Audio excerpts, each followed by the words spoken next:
வணக்கம்ப்பா. இந்த சின்ன பசங்க ஒரு 20, 25 வயசு உள்ளவங்களுக்கு என்ன சாப்பிட்டாலும் செரிமானம் ஆயிடுது. அவங்களுக்கு இந்த வாயு பிரச்சனை வர்றதே கிடையாது.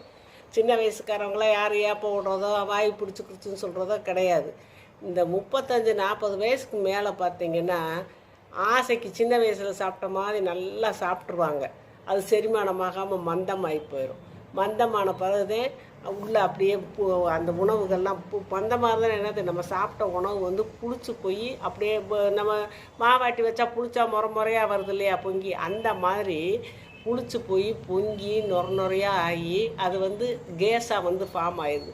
ஃபார்ம் ஆகி அங்கே குத்த இங்கே குத்த வாயு குத்து ஏற்படுது, முதுகில் வலிக்குது, கை காலில் வலிக்குது, நெஞ்சில் வலிக்குது. ஒரு சிலர் வந்து ஹார்ட் அட்டாக்னு நினச்சி கூட பயப்படுவாங்க. அந்த மாதிரியெல்லாம் வாயு பிரச்சனை வரும்.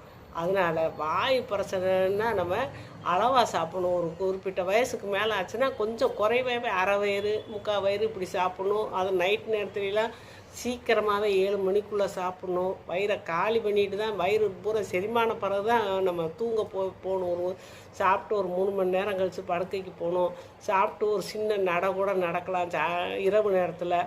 அப்படியெல்லாம் செஞ்சு நீங்கள் அந்த மந்தத்தை காலி பண்ணிட்டீங்கன்னா உங்களுக்கு இந்த வாயு பிரச்சனையே வராது, வெடுப்பாக இருக்கலாம். ரெண்டாவது அதில் காரம் புளிப்பு வேறு நீங்கள் கொஞ்சம் குறையாவே சாப்பிட்ணும். 35 வயசு 40 வயசுக்கு மேலே வாயு பிரச்சனை வர்றதுக்கு இதுதான் காரணம், புரிஞ்சுக்கோங்க.